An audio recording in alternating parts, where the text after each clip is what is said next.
السلام علیکم dear listeners, excited of novel world میں خوش آمدید۔ کیسے ہیں آپ سب لوگ؟ یقیناً ٹھیک ہوں گے۔ تو آج ہم وہ جو ناسور ٹھہرے از قلم رائنا صدیقی کا ایپیسوڈ 3 سٹارٹ کرنے جا رہے ہیں۔ تو جلدی سے میرے چینل کو لائک، شیئر اور سبسکرائب کیجئے۔ تو ناول سٹارٹ کرنے سے پہلے میں کچھ کہنا چاہوں گی آپ سے۔ جی مجھے اس ناول پہ آپ لوگوں کے لائکس نہیں مل رہے ہیں، آپ لوگوں کے ویوز نہیں مل رہے ہیں مجھے اور آپ لوگوں کو یہ ناول کیسا لگ رہا ہے مجھے کمنٹس نہیں کر رہے ہیں آپ لوگ، تو پلیز مجھے سپورٹ کیجئے۔ تو چلیے چلتے ہیں، آج کا ہم ایپیسوڈ سٹارٹ کرتے ہیں۔ ناظر شاہ کو اپنے جال میں پھنسانے کے لیے اس کی مدد کرنے لگی، وہ بھی اشال کو نہ روکتا، جس سے اسے مزید ہمت ملی۔ آخر کار وہ دن بھی آ گیا جس دن اشال نے ناظر شاہ کو چت کرنے کا فیصلہ کیا۔ اگر آپ کو برا نہ لگے تو میں ڈنر بناؤں؟ ناظر شاہ اسے شک کی نظروں سے دیکھنے لگا۔ نہیں، میں بنا لوں گا، پلیز، میں ایسے بہت بور ہوتی ہوں، میں آپ کو اپنی سگنیچر ڈش بنا کر کھلاؤں گی۔ مزید 2 بار کوشش کرنے کے بعد آخر کار وہ راضی ہو گیا۔ اشال کو کچھ خاص بنانا نہیں آتا تھا، لیکن وہ سنگاپورین رائس قدرے بہتر بنا لیتی تھی، تو اسی کا فیصلہ کیا۔ پہلے کچھ دیر ناظر شاہ اس پر نظر رکھے تھا، پھر کچھ کام کے یاد آنے پر ہال میں ہی بیٹھ کر کیس فائل پڑھنے لگا۔ جب اشال نے سب کچھ تیار کر لیا تو پہلے سے کچن میں چھپایا ہوا نیند کی گولیوں کا پاؤڈر ایک پلیٹ میں اچھے سے مکس کر دیا۔ وہ جانتی تھی کہ ناظر شاہ اس پر ضرور شک کرے گا۔ اشال نے وہ نشہ آور پلیٹ اپنے سامنے رکھ لی اور ٹھیک رائس والی پلیٹ ناظر شاہ کے سامنے رکھ دی۔ ناظر شاہ نے کسی بھی چیز کو ہاتھ نہ لگایا، بلکہ اشال کو دیکھ کر اس کے ارادے جاننے کی کوشش کرتا رہا۔ اشال نے اس نشے سے بھری چاولوں کو چمچ میں بھرا اور سکون سے کھانے لگی۔ وہ جانتی تھی کہ ایک چمچ سے اسے کچھ نہیں ہوگا، لیکن ناظر شاہ کا اس بات پر یقین کرنا لازمی تھا کہ ان میں کوئی ملاوٹ نہیں۔ ناظر شاہ نے جب یہ دیکھا تو اشال کے سامنے پڑی پلیٹ اپنی طرف کھینچ لی اور خود کے سامنے پڑی پلیٹ اشال کے سامنے کر دی۔ اشال دل ہی دل میں مسکرا رہی تھی۔ اس نے وہی کیا تھا جس کا اشال کو یقین تھا۔ اب وہ سکون سے ڈنر کرنے لگی اور ناظر شاہ کو نشے والے چاول کھاتے دیکھنے لگی۔ دوائی کو اثر کرنے میں وقت لگتا، اسی لیے وہ برتن اٹھا کر کچن میں چلی گئی اور گندے برتن دھونے لگی۔ وہ اس وقت فائل اسٹڈی کر رہا تھا جب اس پر غنودگی طاری ہونے لگی۔ وہ رات کو دیر تک جاگتا تھا، اسی لیے اس طرح غنودگی طاری ہونا ممکن نہیں تھا۔ پہلے تو وہ سمجھ نہ پایا، پھر کچن میں گنگناتے ہوئے برتن دھوتی اشال کو دیکھ کر سمجھ گیا کہ اس کے ساتھ کیا ہوا ہے۔ وہ لڑکھڑاتے ہوئے اشال کے پاس چلا گیا۔ اپنے دونوں ہاتھوں سے اس نے اشال کی کمر کو مضبوطی سے تھام لیا۔ اشال نے جیسے ہی خود پر اس کا لمس محسوس کیا، وہ رک گئی اور اپنی رکتی سانسیں بحال کرنے لگی۔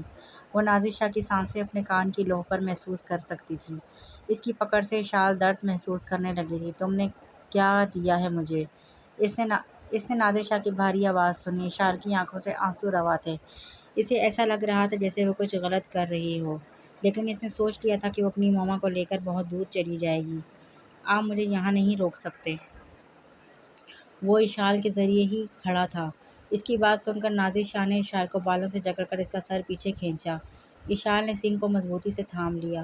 تمہیں ایسا نہیں کرنا چاہیے تھا۔ یہ کہنے کے بعد وہ خود کو مزید ہوش میں نہ رکھ پایا اور گر گیا۔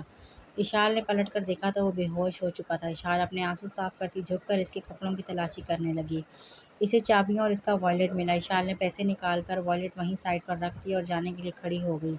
وہ جانتی تھی کہ وہ ناظر شاہ کے نکاح میں ہے اور اس کے بغیر اب اس کی کوئی زندگی نہیں، لیکن وہ اپنے قدم سے ہٹنے والی نہیں تھی۔ الوداع ناظر شاہ، دعا ہے کہ ہم دوبارہ کبھی نہ ملیں۔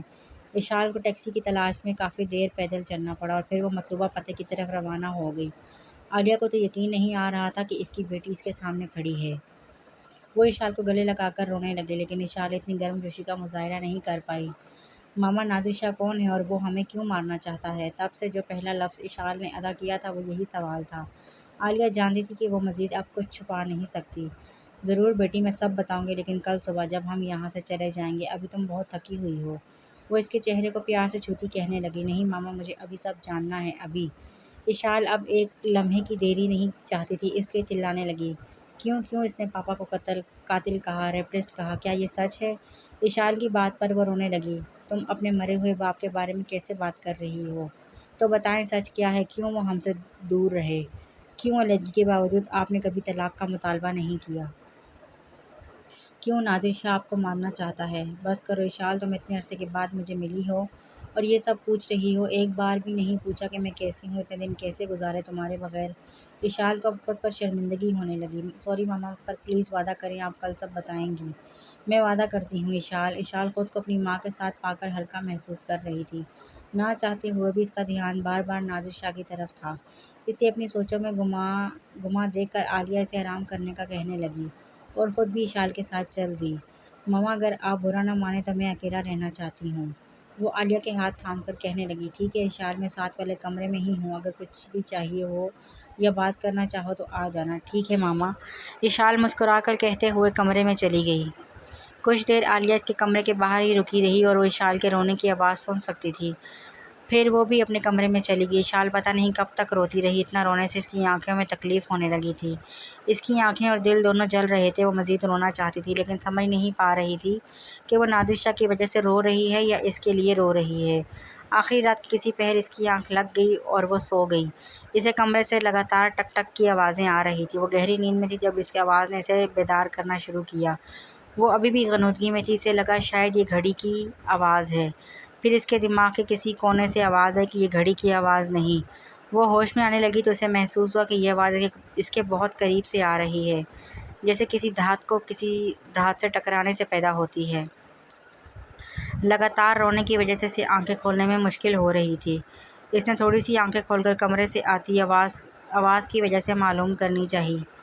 اندھیرے میں وہ ٹھیک سے دیکھ تو نہیں پائی لیکن اس کے دماغ نے فوراً خطرے کی گھنٹی بجائی تھی۔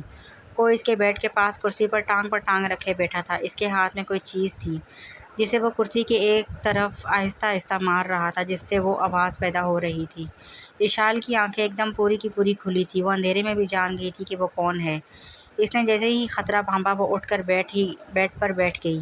اشال کی دھڑکن بے قابو ہو رہی تھی اور اسے اے سی میں بھی پسینہ آنے لگا۔ اس نے اشال کو حرکت میں دیکھ کر اپنا ہاتھ تھوڑی کے نیچے سے ہٹایا اور اس کی طرف جھک گیا۔ کافی آرام سے سوئی تم، ناظر شاہ؟ اشال کی آواز میں اس کا خوف صاف جھلک رہا تھا۔ ناظر شاہ نے سائلنسر لگی گن کو اس کے ہونٹوں پر رکھ لیا۔ وہ اسے خاموش رہنے کا اشارہ کر رہا تھا۔ شش میری جان، تم نہیں چاہو گی کہ تمہاری ماما کی نیند خراب ہو، ہے نا؟ اشال کو اس کی بات سے جب اپنی ماما یاد آئی تو وہ کانپنے لگی۔ ناظر شاہ ان دونوں کو اب آرام سے مار سکتا تھا۔ وہ سسکیاں دباتی سر ہلا کر ناظر شاہ کو منع کرنے لگی۔ Good girl. وہ گن سے اشال کے سر کو تھپتھپانے لگا۔ اشال نے خوف کے مارے آنکھیں بند کر لی۔ ناظر شاہ کھڑا ہو گیا اور اسے اندھیرے میں مزید خوفناک لگ رہا تھا۔ اب تم آرام سے کھڑی ہوگی اور بنا کوئی آواز کیے میرے ساتھ چلو گی تاکہ تمہاری ماما کو کچھ نہ ہو۔ اشال بمشکل اپنی تیز ہوتی سسکیاں دبا رہی تھی۔ وہ صرف سر ہلا کر رہ گئی۔ ناظر شاہ نے اسے بازو سے تھام کر زور سے کھینچا۔ اس کے لہجے سے واضح ہو رہا تھا کہ وہ اشال کی کوئی بھی غلطی معاف نہیں کرے گا۔ اس کی پکڑ سے اشال کو درد ہو رہی تھی لیکن وہ ننگے پاؤں خاموشی سے اس کے ساتھ چلنے لگی۔ وہ دونوں کمرے سے نکل کر صحن میں داخل ہو چکے تھے اور بیرونی دروازے کی طرف بڑھ رہے تھے۔ اشال بہت خوفزدہ تھی اور اندھیرے میں کسی چیز سے ٹکرا گئی۔ خاموشی میں وہ آواز ہر طرف گونجی تھی۔ اشال ڈر سے ناظر شاہ کو دیکھنے لگی۔ جب عقب میں موجود کمرے سے اس کی ماما کی آواز آئی، کون ہے؟ اشال وہیں کی وہیں جم گئی۔ اگر اس کی ماما باہر آ جاتی اور ناظر شاہ کو دیکھ لیتی تو یقیناً اسے مار دیتا۔ اس سے پہلے کہ ناظر شاہ اپنا ارادہ بدلتا وہ بولنے لگی، ماما میں ہوں، پانی پینے کے لیے اٹھی تھی، آپ سو جائیں۔ ٹھیک ہے اشال، میرے لیے بھی لے آنا۔ اوکے ماما۔ جب انہیں یقین ہو گیا کہ وہ اپنے کمرے سے باہر نہیں نکلے گی تو وہ دوبارہ اشال کو کھینچ کر باہر لے جانے لگا۔ ناظر شاہ نے گاڑی کی پارکنگ 2 گلیاں پیچھے کی تھی۔ وہ اشال کو زبردستی اپنے ساتھ لے جا رہا تھا۔ اشال ننگے پاؤں تھی، اس کے پاؤں میں کنکر چبھ رہے تھے لیکن ناظر شاہ کسی بھی بات سے لاپرواہ اسے کھینچنے میں مصروف تھا۔ جب سے اشال اس کے گھر تھی، ناظر شاہ کے خاص بندے 24 گھنٹے گھر کی نگرانی کرتے تھے تاکہ کہیں مراد انتظار سے تنگ آ کر معاملہ اپنے ہاتھ میں لینے لگے تو وہ لوگ اس کی غیر موجودگی میں اشال کی حفاظت کر سکیں۔ جب اشال اکیلی وہاں سے بھاگی تو اس کے کچھ بندے نے اشال کا پیچھا کیا اور باقی لوگ گھر داخل ہو کر اسے ہوش میں لانے کی کوشش کرنے لگے۔ وہ جیسے ہی ہوش میں آیا اشال کو لینے روانہ ہو گیا۔ ناظر شاہ اس وقت غصے کی انتہا کو چھو رہا تھا۔ اگر اشال کچھ بولتی تو وہ کچھ ایسا کر بیٹھتا جس پہ بعد میں اسے پچھتانا پڑتا۔ اشال شاید اس کے موڈ کو بھانپ گئی تھی، اس لیے خاموشی سے بیٹھی رہی۔ ناظر شاہ نے جیسے ہی گاڑی گھر کے گیراج میں داخل کی، اشال کو دھڑکنیں رکتی ہوئی محسوس ہوئی۔ وہ دونوں ابھی بھی خاموشی سے بیٹھے تھے جب ناظر شاہ نے غصے سے اسٹیئرنگ وہیل کو مکے مارنے شروع کر دیے۔ اشال پہلے ہی خوفزدہ تھی، مزید ڈر کی وجہ سے گاڑی کا دروازہ کھول کر بھاگنے لگی جب اس نے بے دردی سے اس کے بال پکڑ کر اشال کو اپنی طرف کھینچا۔ کیوں کیوں ہو تم زندہ؟ مجھے نہیں مار دینا چاہیے، تمہیں ختم کر دینا چاہیے۔ وہ اس کے منہ پر چلا رہا تھا۔ اشال مزید خود پر ضبط نہ رکھ پائی اور رونے لگی۔ ناظر شاہ نے اسے زور سے دھکا دیا جس سے اس کا سر کھڑکی پر جا لگا اور خود گاڑی سے نکل کر چلا گیا۔ اشال کتنی ہی دیر خود میں سمٹ کر روتی رہی۔ اسے سمجھ نہیں آ رہی تھی کہ اب اس کے ساتھ کیا ہوگا۔ کہیں کسی پل اس کا دل اسے معافی مانگنے کا کہتا۔ اشال دماغ کی مان کر تھک چکی تھی اور جانتی تھی کہ معافی مانگنا ہی بہتر ہے، اس لیے کانپتے وجود کے ساتھ ناظر شاہ کے پاس جانے کے لیے بڑھنے لگی۔ اشال نے ہر جگہ دیکھ لیا لیکن اسے وہ کہیں نہ ملا۔ آخر ہمت سے وہ اس کے کمرے کی طرف جانے لگی۔ کمرے میں اندھیرا تھا لیکن وہ ناظر شاہ کو دیکھ سکتی تھی۔ اس کی پشت اشال کی طرف تھی۔ اشال اپنے آپ پر قابو پاتی اس سے معافی مانگنے لگی۔ ناظر شاہ، مجھے معاف کر دو۔ جب اسے کوئی جواب نہ ملا تو خود کو دہرانے لگی۔ ناظر شاہ، آئی ایم سوری پلیز۔ اب کی بار وہ رو کر معافی مانگنے لگی۔ ناظر شاہ کی آواز سے وہ دوبارہ سنبھلی تھی۔ میں بہت چھوٹا تھا جب میرے ماں باپ مر گئے۔ اس کی بات نے اشال کو ایک دم متوجہ کیا تھا۔ وہ ابھی بھی ویسے ہی بیٹھا تھا۔ مجھے نہیں یاد ان کا نام کیا تھا یا وہ کیسے دکھتے تھے۔ میں یہ بھی نہیں جانتا انہوں نے میرا نام کیا رکھا تھا۔ اس کی بات سے اشال نے اپنے دل میں درد کی لہر محسوس کی تھی۔ جب چھوٹا تھا تو مختلف اداروں میں پلتا رہا۔ ہر کوئی اپنی سہولت کے مطابق مجھے پکارتا۔ جب 9 سال کا ہوا تو وہاں سے بھی نکال دیا گیا کیونکہ ان کے پاس جگہ کم تھی۔ وہ اب سیلنگ کو گھور رہا تھا۔ 3 سال میں نے سڑکوں پر پرورش پائی۔ تم محلوں میں پلنے والی کبھی مجھ یتیم کا درد نہیں سمجھ سکتی۔ اشال کو خود پر شرمندگی ہوئی تھی۔ وہ اسے حوصلہ دینا چاہتی تھی پر اسے ڈر تھا کہ کہیں اس کے کچھ کہنے پر وہ خاموش نہ ہو جائے۔ ننگے پاؤں ننگے سر، کوڑے میں سے ڈھونڈ کر کھانا کھا لینا، کبھی کبھی وہ بھی نصیب نہ ہوتا۔ کوئی آپ پر گندی نظر رکھے ہوتا ہے، ہر کوئی مدد کے لیے نہیں آتا۔ تپتی دھوپ، بے پناہ سردی یا پھر موسلادھار بارش ہوتی، کوئی بھی نہ آتا مدد کو۔ کچھ ٹوٹے ہوئے خواب تھے۔ میری بھی خواہشات تھی پر وہ عام بچوں کی طرح پڑھنے یا کھلونوں کی نہیں بلکہ 1-2 وقت کے کھانے کی تھی۔ اشال اب اس بچے کے لیے رو رہی تھی جو معاشرے کی بھین چڑھ گیا تھا۔ میں انہی سڑکوں پر 12 سال کا ہوا۔ مجھے ایک بھکاری نے چوری کرنا سکھایا۔ پھر میں دکانوں سے روٹی چرا کر کھانے لگا۔ ایک دن میں نے ایک بڑی گاڑی سے خوبرو شخص کو نکلتے دیکھا۔ میں نے اس کا والیٹ چوری کرنے کا فیصلہ کیا پر پکڑا گیا۔ جانتی ہو وہ شخص تمہارا باپ رضا تھا۔ پہلے تو اس نے مجھے خوب مارا پر پھر اپنے ساتھ گھر لے گیا۔ اس کا گھر میرے لیے جنت تھا۔ میں وہاں ملازموں کے ساتھ اکیلا رہتا تھا۔ آج اس کا عقل ٹوٹا تھا تو وہ سب بتا دینا چاہتا تھا۔ اشال اپنے باپ کا ذکر سن کر مزید متوجہ ہو گئی۔ وہاں میں چھوٹے چھوٹے صفائی کے کام کرنے لگا۔ بدلے میں مجھے 3 وقت کا اچھا کھانا، کپڑے اور ایک کونے میں رہائش ملی۔ میں بہت خوش تھا، ہر وقت بس انہیں خوش کرنے کی کوشش کرتا۔ جب رضا کو مجھ پر یقین آ گیا تو وہ مجھے پیکٹ دیتا جو کہ مجھے ایک جگہ سے دوسری جگہ لے کر جانے ہوتے۔ 5 سال میں وہیں رہا اور پھر وہ مجھے مراد کے پاس لایا۔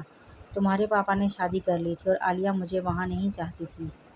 میں مراد کے کام کرنے لگا۔ اس نے مجھے تعلیم دلوانی شروع کی۔ میں ڈرگس بیچتا اور اسلحے کی اسمگلنگ میں دوسروں کی مدد کرتا۔ ایک دن میں مراد کے گھر گیا تو تب میری ملاقات پہلی بار پری سے ہوئی۔ ناظر شاہ جس محبت سے اس کا نام بولا، اشال کے دل میں ایک ٹیس سی اٹھی۔ وہ اپنے نام کی طرح تھی۔ وہ بہت خوبصورت تھی، بہت ہی اچھی، بہت پاک۔ اس کے سامنے میں اپنا آپ بہت گندا محسوس کرتا تھا۔ وہ مراد کی بیٹی تھی۔ اشال کو تو جیسے ایک کے بعد ایک شوق لگ رہا تھا۔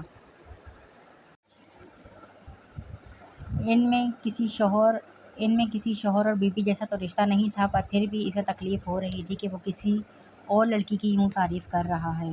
میں زیادہ سے زیادہ مراد کے گھر جانے کی کوشش کرنے لگا۔ اس کا ہر کام بڑھ چڑھ کر کرنے لگا۔ پہلے تو میں بس اسے دور سے دیکھ لیتا پر پھر ایک دن موقع پا کر اس کو مخاطب کیا۔ میری پری بہت شرمیلی تھی۔ بہت کوششوں کے بعد اس نے میرا جواب دیا تھا۔ ایک دن اس نے مجھ سے میرا نام پوچھا تو میں نے اسے کہا کہ وہ چاہے مجھے پکار سکتی ہے ناظر شاہ۔ اس نے مجھے ناظر شاہ کہہ کر پکارا۔ میں نے اس کے بعد اپنا نام ناظر شاہ رکھا۔ پری نے مجھے پہچان دی۔ اس سے پہلے تو میں کوئی نہیں تھا۔ اشال کو لگ رہا تھا کہ اس کا دل سینہ چیر کر باہر آ جائے گا پر پھر وہ خود اسے نوچ ڈالے گی۔ وہ مجھ سے کچھ سال چھوٹی تھی۔ ہر وقت گزارنے کے ساتھ ہم دونوں ایک دوسرے کو چاہنے لگے اور میں اس جرم کی دنیا میں مزید اترتا گیا۔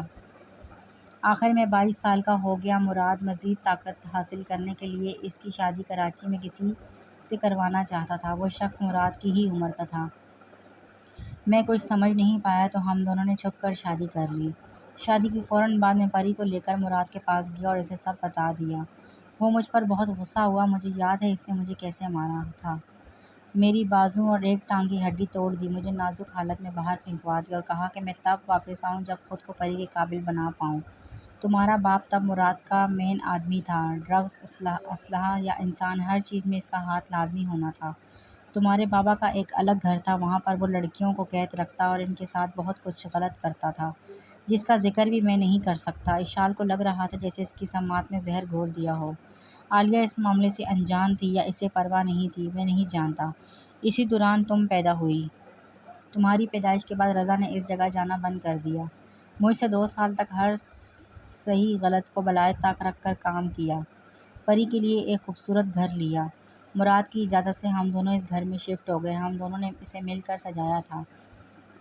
وہ گھر ہمارے خوابوں کی تعمیر تھا۔ اشال کا دل کر رہا تھا وہ اپنا دل نوچ لے۔ اس نے کبھی نہیں سوچا تھا کہ نازل شاہ ایسا دھوکہ بھی دے سکتا ہے۔ مراد کا داماد بن کر جو طاقت مجھے ملی اس کا مجھے بالکل اندازہ نہیں تھا۔ وہ مجھے ہر معاملے میں شامل کرنے لگا جو تمہارے باپ کا ناگزیر گزرا۔ پری کو یہ سب پسند نہیں تھا پر اس کی خواہشات پوری کرنے کا میرے پاس یہی راستہ تھا۔ مراد نے رضا کو ہٹا کر مجھے ڈرگز اور ارم ڈیلرز کے لیے منتخب کیا جو رضا کو برداشت نہ ہوا۔ اسے یہ برداشت نہیں تھا کہ اس کے ٹکڑوں پر جینے والا اس کی برابری میں آن کھڑا ہوا۔ مجھے اس کی حسد کی خبر نہ ہوئی۔ میں نے اسے اور عالیہ کو اپنی خوشیوں میں شریک ہونے کے لیے بلایا تھا۔ وہ اب رونے لگا تھا اور اشال کو اپنا دل ڈوبتا محسوس ہونے لگا تھا۔ میں تھکا ہوا تھا، 2 دن سے سویا نہیں تھا۔ انہیں روانہ کر کے میں سو گیا جب رضا میرے گھر داخل ہوا۔ پری نے اسے دیکھ لیا تھا، اس کی چیخوں نے مجھے جگایا۔ وہ اب شدت سے رو رہا تھا۔ پری اس سے کن چھین رہی تھی۔ مجھے دیکھ کر اس نے پری کو شوٹ کر دیا اور بھاگ گیا۔ میری پری پریگننٹ تھی اشال، ہم ماں باپ بننے والے تھے۔ تمہارے باپ نے مجھ سے سب چھین لیا۔ میں اسے لے کر ہاسپٹل گیا لیکن پری مجھے چھوڑ کر چلی گئی۔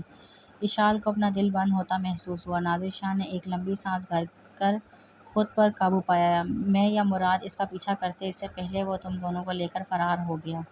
میں نے قسم کھائی کہ اس سے بھی وہ سب چھین لوں گا جو اس نے مجھ سے لے لیا۔ اس کے بعد میں نے پہلا قتل کیا۔ جب تم مجھ سے پہلی بار ٹکرائی تو میں نہیں جانتا تھا کہ تم کون ہو۔ اشال، تمہیں زندہ رکھنا یا شادی کرنے کا میرا کوئی ارادہ نہیں تھا پر میں تمہیں چاہنے لگا۔ آج تمہارے لیے میں نے تمہاری ماں کو بخش دیا۔ اشال خود کے لیے اور اس کے لیے بھی دکھی تھی۔ وہ آہستہ سے چلتی اس کے پاس جا بیٹھی اور اس کے ہاتھ پر اپنا ہاتھ رکھ دیا۔ مجھے بہت افسوس ہے لیکن نازل شاہ اگر آپ کو لگا کہ حرام کمائی سے پری کے لیے خوشیاں خرید لوگے تو یہ غلط لگا۔ میں نے کبھی کسی معصوم کو درد نہیں دیا اشال، وہ سب بری موت ڈیزرو کرتے تھے۔ اس سے فرق نہیں پڑتا نازل شاہ، پری کو موت کو یوں رائگاں نہ جانے دو، وہ بھی تمہارے لیے یہ نہیں چاہتی ہوگی۔ اشال اس سے زیادہ کچھ نہ کہہ سکتی تھی، وہ اپنی نظروں میں شرمندہ ہو گئی تھی۔ اس کے پاپا ایسے تھے، یہ ایک بڑا دھچکا تھا۔ وہ اس کے پاس سے اٹھ گئی۔ نازل شاہ نے اس کی کلائی تھام لی لیکن وہ اس کی طرف نہیں پلٹی۔ میں نے کسی معصوم کو تکلیف نہیں دی سوائے تمہارے، اس کے لیے مجھے معاف کر دو۔ میں تمہیں چاہتا ہوں لیکن اگر تم یہاں سے باہر گئی تو مراد تمہیں قتل کر دے گا، وہ اپنی بیٹی کا بدلہ تمہیں ختم کر کے پورا کرے گا، تمہیں یہ بات سمجھنی ہوگی۔ یہ کہہ کر نازل شاہ نے اسے جانے دی اور وہاں سے چل دی۔ وہ رات ان دونوں نے جاگ کر گزاری تھی۔ اس دن کے بعد سے ان دونوں کے رشتے میں واضح تبدیلی آئی تھی۔ ان کے درمیان اب کوئی راز نہیں تھا۔ اشال اسے اپنی زندگی میں تسلیم کرنے لگی تھی۔ نازل شاہ بھی اس سے عزت سے پیش آتا۔ اس نے اشال کی بات پر بہت غور کیا تھا لیکن اب اس سب سے نکلنے کا مطلب اس کی اور اشال کی موت تھا۔ مراد بھی اب واضح لفظوں میں اس پر تنقید کرتا۔ ان کے درمیان ایک سرد جنگ کا آغاز ہو چکا تھا۔ اسے اشال کی حفاظت کرنی تھی، اس لیے کچھ وقت کے لیے اس نے اشال کو لے کر پیرس جانے کا منصوبہ بنایا۔ کیا پیرس؟ ہاں، کیا تمہیں وہ جگہ پسند نہیں؟ ایسی بات نہیں ہے، اگر کوئی بات ہے یا تم کہیں اور جانا چاہتی ہو تو بتا سکتی ہو۔ اشال پہلے تو کچھ دیر سوچتی رہی پر پھر مان گئی۔ نازل شاہ تو اسے کسی بھی طرح مراد سے دور لے کر جانا چاہتا تھا۔ چند دن کی تیاری کے بعد وہ دونوں پیرس کے لیے روانہ ہو گئے۔ اشال نے پہلی بار پلین میں سفر کیا تھا جس وجہ سے وہ کافی خوفزدہ لگ رہی تھی لیکن نازل شاہ اسے سارے راستے حوصلہ دیتا رہا۔ جیسے ہی انہوں نے پیرس لینڈ کیا اشال اپنی تھکاوٹ اور گزشتہ کچھ گھنٹے مکمل طور پر بھول گئی۔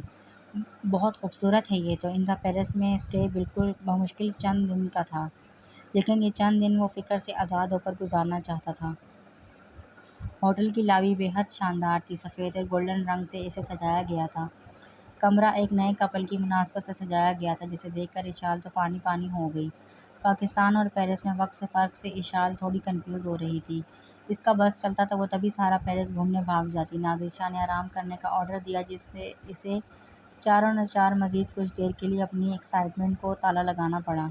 پہلے دن وہ دونوں پیرس میں پیدل گھومتے رہے۔ وہاں کی بلڈنگز، پارک، ہر چیز ہی اپنے آپ میں ایک شاہکار تھا۔ اشال یہ لمحے قید کر لینا چاہتی تھی، اس لیے نادر شاہ نے اسے ایک کیمرہ دلوا دیا۔ اب وہ بھی دوسرے سیاحوں کی طرح گلے میں کیمرہ لٹکائے گھوم رہی تھی۔ اگلے دن ان کا یہی شیڈول رہا۔ وہ ہر وقت ایک دوسرے کے ساتھ گزار رہے تھے۔ نئے نئے ریسٹورینٹ میں کھانا کھاتے، پیدل تفریح کرتے، تھک جانے پر کیب ہائر کر لیتے۔ جگہ جگہ پر پیرس کے نقشے نصب تھے تاکہ سیاحوں کو کوئی پریشانی نہ ہو، لیکن زیادہ تر لوگ جی پی آر ایس کا ہی سہارا لیتے دکھ رہے تھے۔ اگلے دن ان کا ارادہ مشہور ایفل ٹاور دیکھنے کا تھا۔ اشال نے ان دونوں کی کئی تصویریں بھی بنائی تھیں۔ اندھیرا ہوتے ہی نادر شاہ نے اشال کے ساتھ واپس ہوٹل کا رخ کیا۔ نادر شاہ نے اوپر ایکیٹکس خریدی تھی۔ جگہ کی مناسبت سے اشال نے شیمپین کلر کا خوبصورت گاؤن پہنا تھا۔ جب وہ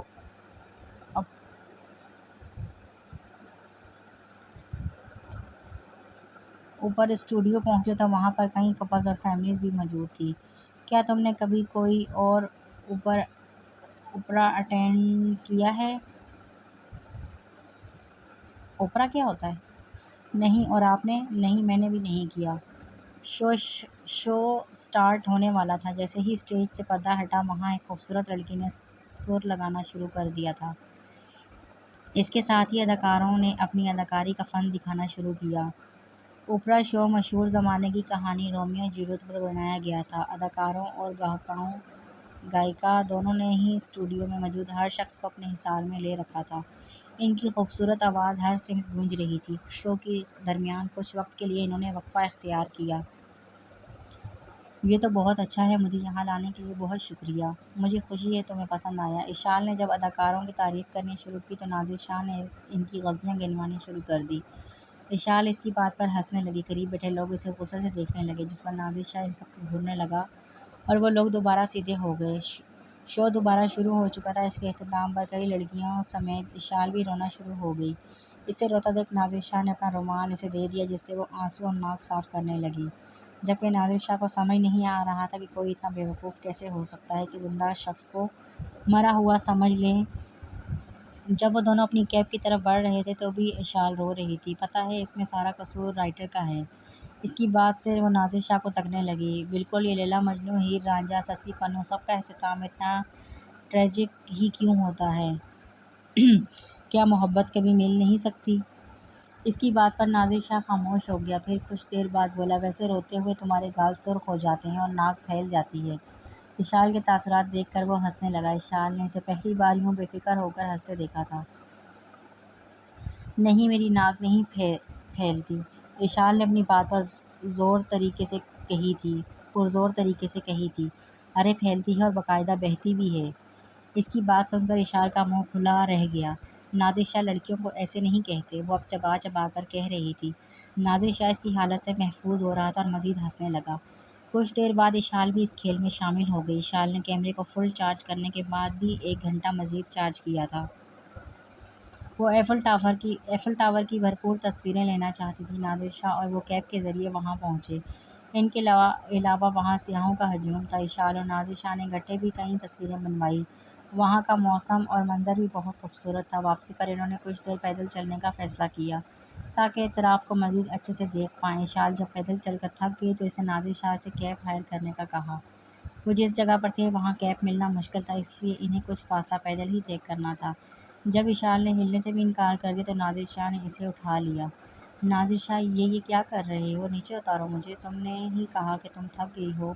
وہ اسے اٹھا کر فاصلہ طے کرنے لگا تھا۔ نہیں، میں چل سکتی ہوں، اتاریں مجھے پلیز۔ اشال شرمندہ ہو رہی تھی، جسے نادر شاہ خوب انجوائے کر رہا تھا۔ نہیں، تم بہت تھک گئی ہو۔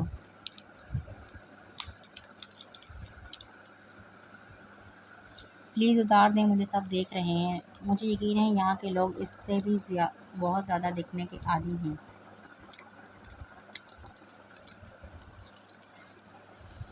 مجھے یقین ہے یہاں کے لوگ اس سے بھی بہت زیادہ دیکھنے کے عادی ہیں۔ اس کی بات سن کر اشال نے شرم کے مارے دونوں ہاتھوں سے اپنا چہرہ چھپا لیا۔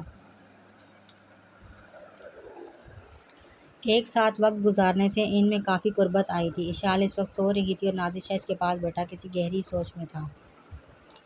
آدھی رات کا وقت تھا، اشال کسی وجہ سے نیند سے بیدار ہوئی تھی۔ نازش شاہ کو خود کے اتنے قریب پا کر وہ اٹھ بیٹھی۔ نازش شاہ وہاں سے اٹھ کر اشال کی سائڈ پر آ گیا اور اس کے پاس آ کر فرش پر گھٹنوں کے بل بیٹھ گیا۔ اشال، میں تمہارا مجرم ہوں۔ اس نے آگے بڑھ کر اس کے دونوں ہاتھ تھام لیے۔ میں تمہیں دکھ دینے کے لیے شرمندہ ہوں۔ اشال سمجھ نہیں پا رہی تھی کہ وہ کیا کہے۔ اس کے باوجود مجھ میں اتنا ظرف نہیں کہ تمہیں آزاد کر دوں۔ اسے اشال کے بکھرے بالوں کو چھوتے ہوئے کہا، میں تمہارے سامنے ہوں، میں تم سے مجھے اپنانے کی التجا کرتا ہوں۔ اشال حیران تھی، اس نے پہلی بار اس کی آنکھوں میں خوف دیکھا تھا۔ وہ خوف اشال کو کھونے کا تھا۔ آج وہ اپنی زندگی ہتھیلی پر رکھ کر اس کے پاس آیا تھا۔ وہ اسے ٹھکرا کر توڑ سکتی تھی یا اپنا کر اندھیروں سے نکال سکتی تھی۔ اور نازش شاہ کی اشال اتنی کمزور تو نہیں تھی کہ وہ اسے اس موڑ پر اکیلا کر دے۔ میں بھی کبھی آپ کی قید سے آزاد ہونا نہیں چاہوں گی۔ اس کی بات سن کر نازش شاہ ایسے مسکرایا تھا جیسے اشال نے اسے ساری دنیا سونپ دی ہو۔ قدرت اسے دوسرا موقع دے رہی تھی جسے وہ چھوڑنا نہیں چاہتا تھا۔ وہ اشال کے پاس بیٹھ گیا اور اس پر جھکنے لگا۔ چاند، ستارے اور وہ رات ان کی ملن کی گواہ تھی۔ اگلی صبح جب اشال جاگی تو نازش شاہ اس کے کمرے کی بالکنی میں کھڑا منظر سے لطف اندوز ہو رہا تھا۔ اشال جب فریش ہو کر آئی تو وہ دونوں ناشتے کے لیے چلے گئے۔ آج ان کا پیرس میں آخری دن تھا اور نازش شاہ پہلے کی طرح خاموش سا تھا۔ ان دونوں نے پیرس کے میوزیم کا رخ کیا۔ اشال کو اپنی پڑھائی کے ادھورا رہ جانے کا دکھ ہو رہا تھا۔ اس کے ساتھ ساتھ نازش شاہ بھی ہر چیز کافی دلچسپی سے دیکھ رہا تھا۔ اس دن وہ دیر رات تک پیرس میں گھومتے رہے۔ ان کی فلائٹ صبح میں ہی تھی اور وہ دونوں اس وقت بزنس کلاس میں فلائٹ کی ٹیک آف کرنے کا انتظار کر رہے تھے۔ اشال کل سے دیکھ رہی تھی کہ وہ کچھ خاموش ہے، اس نے مزید صبر نہیں ہو رہا تھا۔ نازش شاہ، وہ کچھ اور کہتی اس سے پہلے ہی اس نے اپنی بات کہنا شروع کر دی۔ دیکھو اشال، اب ہم واپس پاکستان جا رہے ہیں۔ وہاں سب ویسا ہی ہوگا جیسا ہم چھوڑ کر آئے تھے۔ کیا مطلب؟ مطلب یہ کہ میں چاہ کر بھی مراد کے خلاف نہیں جا سکتا۔ میں وعدہ کرتا ہوں تمہاری حفاظت کی اور مراد سے بھی بات کروں گا کہ میں اب بس وکیل کی حیثیت سے کام کروں گا، لیکن وہ ہر بات کو آرام سے قبول نہیں کرے گا۔ میں تمہارا ساتھ چاہتا ہوں۔ اگر تم پھر سے کسی بیوقوفی پر اتر آئی تو بتاؤ، میں تمہیں کیسے محفوظ رکھ پاؤں گا۔ میں ایسا بہت کچھ کروں گا جو تمہیں پسند نہیں ہوگا، لیکن وہ تمہاری بہتری کے لیے ہی ہوگا۔ وعدہ کرو کہ تم میرے بغیر کبھی گھر سے باہر قدم نہیں رکھو گی۔ اب جب اس نے اتنا کچھ کہہ ڈالا تھا تو وہ سمجھ نہ پائی کہ وہ کیا کہے، اس لیے جی ٹھیک ہے کہہ کر خاموش ہو گئی۔ اس نے اشال کا ہاتھ تھام لیا اور اس کی ہتھیلی کو مسکراتے ہوئے بوسہ لے لیا۔ نازش شاہ اشال کو گھر چھوڑ کر سیدھا مراد سے ملنے گیا تھا۔ آخرکار شاہ صاحب واپس آ ہی گئے ہنی مون سے۔ مراد کا لہجہ طنز سے بھرا تھا۔ ہاں، اور ہم نے بہت انجوائے کیا۔ وہ بھی کہاں پیچھے رہنے والا تھا۔ اس لڑکی کے انتظار میں لگتا ہے میں ہی اوپر پہنچ جاؤں گا۔ مراد نے اپنے پاؤں اپنی نئی غلام کی کمر پر ٹکائے ہوئے تھے۔ وہ ہاتھوں اور گھٹنوں کے بل جھکی ہوئی تھی۔ اس کی کمزور بازو کانپ رہے تھے اور ایک ٹانگ سے خون بہہ رہا تھا۔ نازش شاہ کو اس کی حالت پر ترس آنے لگا۔ نہیں مراد، وہ بیوی ہے میری۔ وہ میری بیوی ہے اور میری حفاظت میں ہے۔ مراد اس کی بات سے ایک دم سیدھا ہو کر بیٹھ گیا۔ کیا کہنا چاہ رہے ہو تم؟ کیا مطلب ہے اس کا؟ مطلب صاف ہے مراد، اشال میری بیوی ہے اور اسے کوئی نقصان نہیں پہنچائے گا، اور اگر کسی نے ایسی جرات کی تو میں اسے ایک دردناک موت دوں گا۔ نازش شاہ مراد کی آنکھوں میں دیکھتے ہوئے ایک ایک لفظ ٹھہر ٹھہر کر ادا کر رہا تھا۔ یہ تم مجھے دھمکی دے رہے ہو؟ نہیں مراد، میں تمہیں آگاہ کر رہا ہوں۔ مراد اب غصے سے کھڑا ہو گیا۔ تم اس لڑکی کے لیے مجھے دھوکہ دو گے، وہ بھی اپنے باپ کی طرح تم پر وار کرے گی۔ اس میں رضا کا خون بہتا ہے۔ مراد اچھے سے نازش شاہ کی دکھتی رگ سے واقف تھا، اس لیے اس پر حملہ کیا۔ اگر ایسا ہوا تو اس کا انجام بھی رضا جیسا ہوگا، لیکن اس کا اختیار صرف میرے پاس رہے گا۔ اپنی بات مکمل کرتے ہی وہ وہاں سے چلا گیا۔ مراد غصے سے پکارتا رہ گیا۔ اشال پچھلے دنوں سے کچھ بیمار سی تھی، اسے رات میں بخار ہو جاتا تھا۔ نازش شاہ رات کو واپس گھر آ رہا تھا جب اسے اشال کی میڈیسن لینے کا یاد آیا۔ وہ کیمسٹ شاپ سے کچھ آگے نکل آیا تھا۔ گاڑی کو وہیں پارک کر کے وہ شاپ کی طرف بڑھنے لگا۔ رات کا دوسرا پہر تھا، اس لیے سڑک سنسان تھی۔ وہ اشال کی میڈیسن لے کر واپس کار کی طرف جا رہا تھا جب سامنے کھڑے شخص کو دیکھ کر ٹھٹکا۔ عالیہ کافی اچھی لگ رہی ہو۔ وہ پہلے سے کافی کمزور لگ رہی تھی۔ ہر وقت سنور کر رہنے والی عالیہ کے بال بکھرے ہوئے تھے اور آنکھوں کے گرد سیاہ حلقے اندھیرے میں بھی دکھ رہے تھے۔ میری بیٹی کہاں ہے ناظر شاہ؟ وہ اس کی بڑھنے لگا تو عالیہ نے پسٹلز اس کی طرف تان لی۔ ناظر شاہ اپنی گن گاڑی میں ہی چھوڑ آیا تھا۔ اگر تم ذرا سی بھی ہلے تو میں تمہیں شوٹ کر دوں گی۔ اسے اس بات پر ذرا بھی شک نہیں تھا، تبھی باتوں سے اس کا دھیان بھٹکانے لگا۔ تمہاری بیٹی میرے ساتھ ہے اور بہت خوش بھی ہے اور میری قربت خاصی پسند کرتی ہے۔ وہ اسے چڑھا رہا تھا لیکن وہ عورت اس کی سوچ سے بھی زیادہ ہوشیار تھی۔ بکواس بند کرو، دیکھو تمہاری وجہ سے میری کیا حالت ہو گئی ہے۔ وہ تھوڑا سا آگے بڑھا ہی تھا جب اس نے ناظر شاہ کو روکنے کے لیے اس کے قدموں میں گولی چلا دی۔ وہ یقیناً اس کی آفس سے اس کا پیچھا کر رہی تھی۔ گاڑی کی چابیاں نکالو۔ جب ناظر شاہ نے کوئی حرکت نہیں کی تو وہ حلق کے بل چیخی۔ ناظر شاہ نے اپنی پاکٹ سے چابیاں نکال کر اس کی طرف اچھال دی۔ اس نے ناظر شاہ پر نظر رکھے ہوئے جھک کر انہیں اٹھا لیا۔ جیسے ہی وہ سیدھی ہو رہی تھی ناظر شاہ تیزی سے اس کی طرف بڑھا، لیکن اس کی رفتار گولی کی رفتار سے تیز نہیں تھی۔ گولی ناظر شاہ کے پیٹ میں لگی تھی۔ وہ ایک دم کہرا اٹھا۔ کیمسٹ شاپ سے دو لوگ نکلنے لگے اور عالیہ وہاں سے بھاگ گئی۔ وہ اسے کبھی وہاں سے نہ جانے دیتا اگر اسے گولی نہ لگی ہوتی۔ لوگ اسے آ کر پکڑنے لگے لیکن وہ انہیں دور ہٹاتا اپنی گاڑی کی طرف بڑھنے لگا۔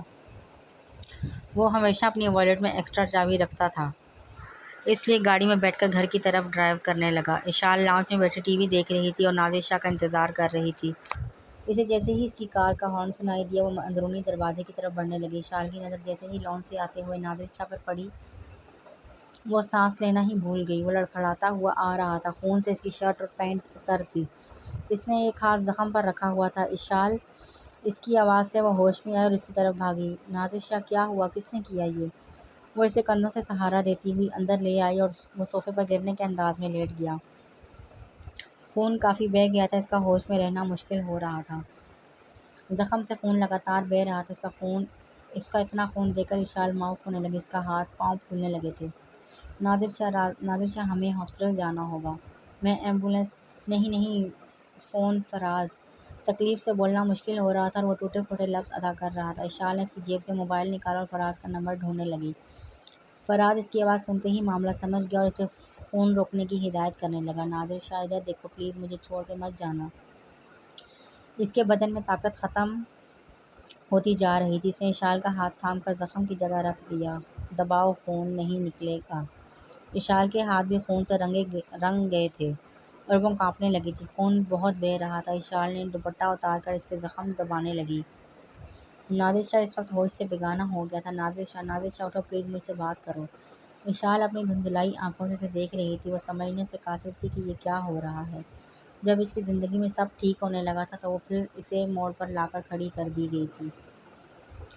ناظر شاہ پلیز اٹھو نا پلیز، وہ روتے ہوئے اسے پکار رہی تھی۔ اشال نے نظریں اس کے سفید ہوتے چہرے سے ہٹا کر اس زخم کی طرف دیکھا۔ اپنے خون سے بھرے ہاتھ اور دوپٹے کو دیکھ کر وہ پاگل ہونے لگی۔ ناظر شاہ اٹھو۔ اشال کو لگ رہا تھا کہ ناظر شاہ کے بدن سے بہتا ہر قطرے کے ساتھ ساتھ اس کی جان بھی نکل رہی ہے۔ ابھی تک وہ یہی سمجھ رہی تھی کہ اسے ناظر شاہ سے ہمدردی ہے، لیکن ہمدردی میں اتنی تکلیف کیسے؟ اشال کو اپنی آواز چھوٹتے محسوس ہو رہے تھے۔ اس نے اپنی آنکھیں زور سے بند کر لی۔ اشال نے اپنے ہاتھ سے اس کی نبض محسوس کی تو وہ بہت سست تھی۔ اشال اس کے سینے پر پریشر ڈال کر اسے پمپ کرنے لگی۔ نہیں، آپ مجھے چھوڑ کر نہیں جا سکتے، وہ زور زور سے بولنے لگی۔ ابھی تو ہم نے بہت سا وقت ساتھ گزارنا تھا، ہمیں بہت سی باتیں کرنی ہیں، بہت منزلیں ساتھ طے کرنی ہیں۔ جب اس کے وجود میں کوئی حرکت پیدا نہ ہوئی تو اس نے اپنا عمل اور تیز کر دیا۔